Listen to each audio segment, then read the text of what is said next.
tambalang kumikinang. Coliala and Diego Bandido. Ang kwento. Mula sa mahiwagang burnay. Mula sa mahiwagang burnay.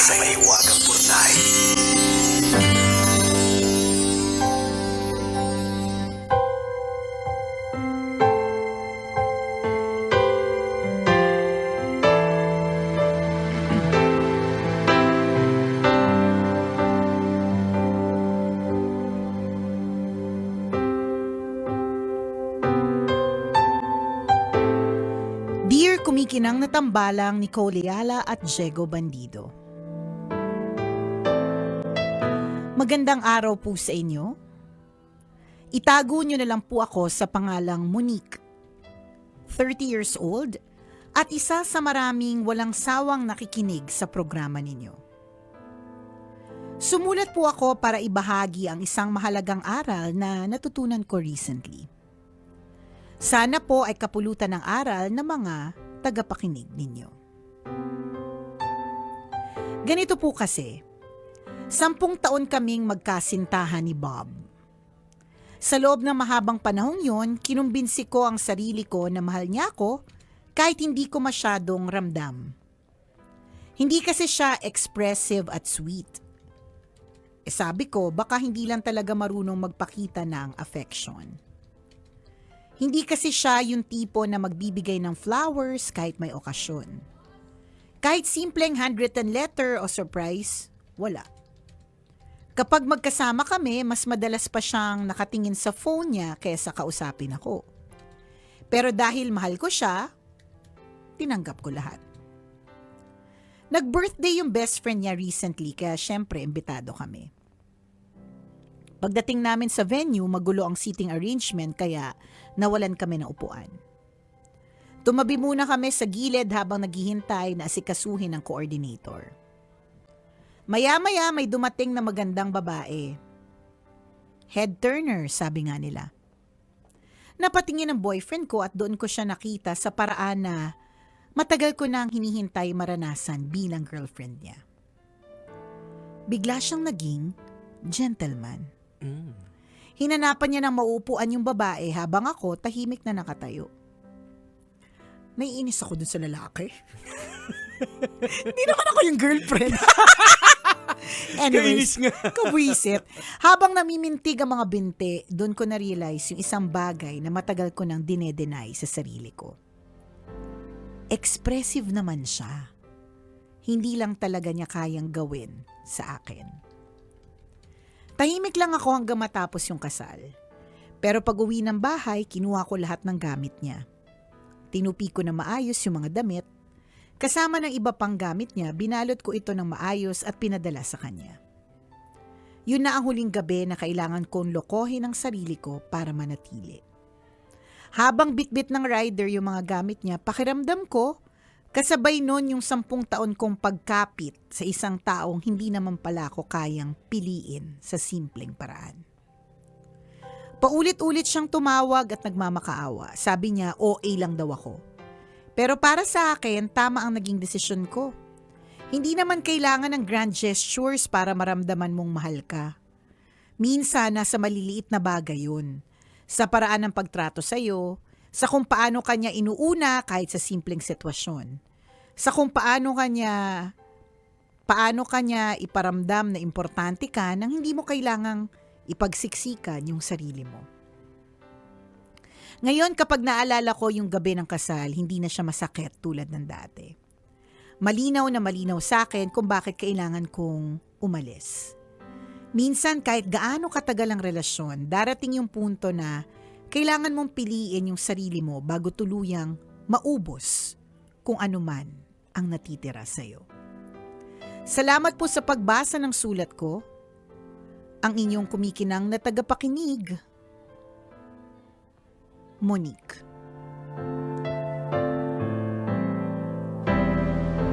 Monique!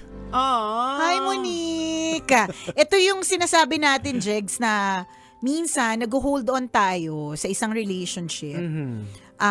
Kasi nanghihinayang tayo sa number of years. We invested too much. Correct, oo. Yan. Nanghinayang tayo sa ininvest natin ng too much doon sa relationship. But hindi natin nare-realize na mas complicated pala siya than mas complicated yung staying versus leaving. Or mas complicated yung staying versus letting go.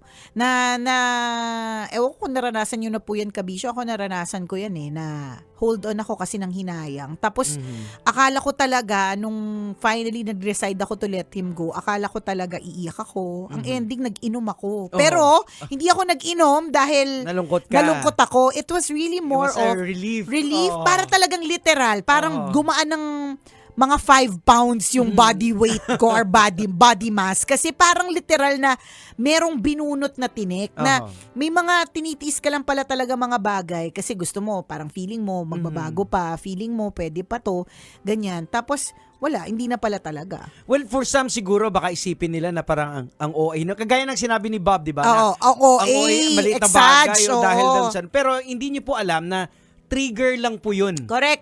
Kasi naipon na yung mga feelings na yung hinahanap ni Monique. Trigger lang yun eh. Tama. Hindi yung act mismo na Hindi yung pagpaupo. upuan, hindi yung monoblock. Hindi yun.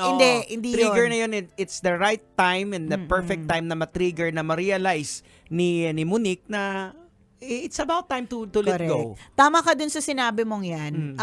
I feel like pag yung babae na kasi yung nagsabi, ibig sabihin, ultimate na siya.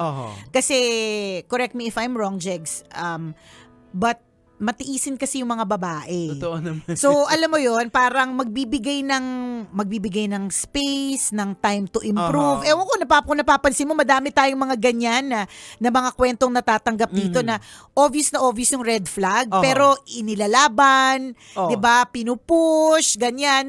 Nung recently nga nag-message sa akin yung digital team, nagtatanong siya ng para dun sa ating website. Question is, sa anong bagay parang pinaka nainis sa'yo yung nanay mo? Parang something to that effect. Sabi ko, nung madami akong pinagtanggol ng mga lalaking red flags. Marami akong mga pinaglaban ng mga red flag. Kasi ang babae, naturally, feeling ko lang, especially in terms of relationship, medyo mas matiisin.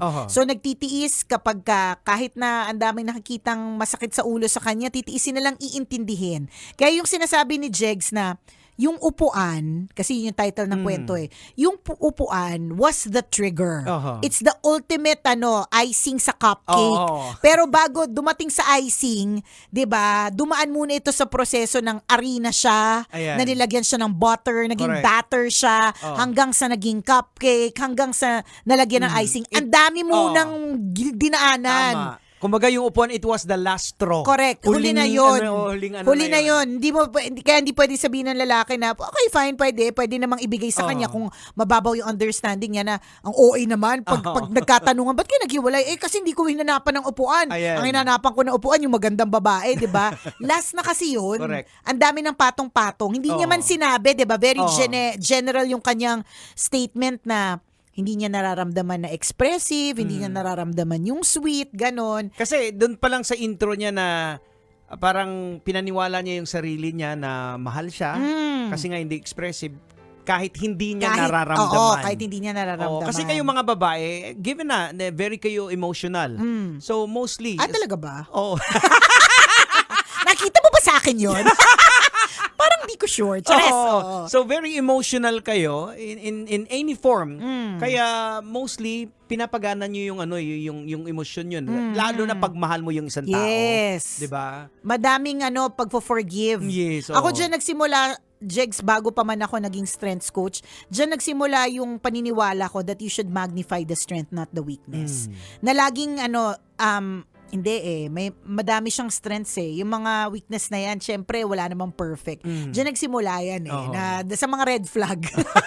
Hindi ko akalain isang araw, 'di ba, magiging matututo talaga ako doon. Na yun nga na pinagtatanggol mo minsan ng isang bagay kasi you'd rather see yung strength na meron naman. Kaya lang, ang tanong doon, worth pa ba? Mhm. 'Di ba? Meron ba talagang strength? Baka naman. Yan takot kasi ka lang. ang problema ko minsan yung tinatawag nating emotional hijack. Na hindi ka na nakakapag-isip ng logic kasi nga more on ang gumagana is yung emosyon. Correct, Yun yung correct. amygdala part ng brain natin na andun yan yung mahal na mahal mo yung tao. Yan, 'di ba? Yung logic wali, Yan, absent. Na-absent na Oo, siya. kasi doon na tayo, wala na. Oo. Mahal ko kasi siya eh. Oo. So kahit red flag go. Pero Oo. dadating yung panahon na yung logic papasok din eh. Oh, well, Pagkat sumobra na. Well, it happened naman both ways sa lalaki at sa babae pero mostly sa mga kababaihan ang nakikipaglaban sa red flag kasi nga nature nila na yun, intindihin. na babae, di ba? Correct, Ganun correct, talaga correct. eh. Ganon. Well, good for you, Monique. I Oo. mean, sabi mo nga, kapag ka naalala mo yung insidente, hindi na masyado masakit, Oo. naging malinaw para sa iyo ang lahat, Correct. 'di ba? Mhm. And then, that's good. Kung di ka na niya na rin masyadong hinabol, well, it's an indication na talagang hanggang doon lang talaga Oo. yung kaya niya. Mhm. And ang maganda dito is yung excitement of sino naman kaya yung makakapagparamdam sa akin na ganito pala yung Yan. ganito pala mahalin. Oh, di ba? Yun lagi mong sinasabi Oo. na dati si Nicole ang Tagagastos. Tagabigay. tagabigay lahat sa mga Oo. naging boyfriends yan. Nung nakilala niya yung ex-boyfriend niya na Oo. naging husband Asawa niya ko ngayon na. ay eto pala yung feeling Ganito pala. na Ganito Ito pala dapat. Oo. Lagi ko yung sinasabi, ganito pala dapat. Para nasanay ako sa bigay-bigay-bigay, give, Oo. 'di ba? Kahit ang binabalik sa akin hindi naman pala sapat doon Oo. sa binibigay. Mhm. Kaya yun yung maganda doon na exciting na part is sino yung dadating sa buhay mo na magbibigay sa iyo ng pagmamahal na ito pala yun. Na masasabi mo rin yung sinabi ko na Ayan. ganito pala dapat. Oo. Disney princess pala. Correct. Hindi yung laging nakikipag-away. Ayan. Hindi yung laging galit. Oo. Ganon. Excited kami dyan, Monique, sa pangalawang yugto ng kwento mo. True, lalo. Oo, baka may upuan part 2 tayo. Correct, 'di ba? Tapos iba na yung Oo, may kasama ka ng umuupo. Correct, Ayun. tama. O di kaya kinakandong ka na to. Ay, why not? Hindi imposible. Oo. Kasi mukha ka namang matiisin na nila lang. Oo. Mukha kang isang taong very much capable of love. Basta sa last advice, don't forget na wag mag-give up sa love. Tsaka bata ka pa at 30. Oo. Di ba? 30 ngayon is the new 20s. Ano di ka ba? Sabi ko nga sa iyo, yung friend kong 72. Naghahangad pa rin ng love life, 'di ba? 72 na 'yon. So, Ayun. 'di ba? It's never too late. Tama. Salamat sa iyo, Monique, for sharing your story with us at Ayan. naway mahanap mo na ang susunod na magbibigay ng kulay sa mga pahina ng iyong buhay. Tama. Thank you, Monique, for sharing your story with us. At kung ikaw ay meron ka ring kwento na gusto mong i-share sa amin, pwede mo kaming i-email, send your stories at mahiwagangburnaystory@gmail.com. Hanggang dito na lang po ang tambalang kumikinang. Muli, ako pong kumikinang ulo, Diego Bandido. At akong kumikinang ina mo, Nicole Liala. Kailangan pa bang i-memorize yan? Basic! Ayan, Monique, actually we're happy for you Yes! kasi at least finally, 'di ba? Finally, kumbaga na-let go mo yung isang bagay na yung mahirap mahirap kuminsan yung kalabanin na sinasabi ng utak mo, you have to let go, pero yung puso mo, hindi, mahal ko siya, sayang Tabo. yung mga pinagsamahan. Pero yun nga, yung last straw na yun, yung upuan, Correct. yun yung nag-trigger. Minsan talaga yung mga simpleng bagay. Kaya nga lagi ko yung sinasabi, naghiwalay dahil sa benteng bulok, naghiwalay dahil sa coins. Tama. Alam mo yun? Pero kasi yun na yung kaduluduluhan. Oo, dulo na yun Sagad eh. na. Oo, Sumagad na. trigger ng mga- na lang yun. Correct. Happy for you, Monique. Actually, nakaka-happy yung kwento mo. Yes. Oo. Kasi naka-move forward ka mula sa Sana isang maraming relationship. natuto doon, ha? Definitely. True. Oo. Or it's a sign na hinihintay mo ngayon na parang, mag-stay pa ba ako dito? Or mas it's complicated? Tama. Salamat sa iyo, Monique, for Thanks, sharing your Monique. story. Ingat po kayo, mga kabisyo. Bye-bye.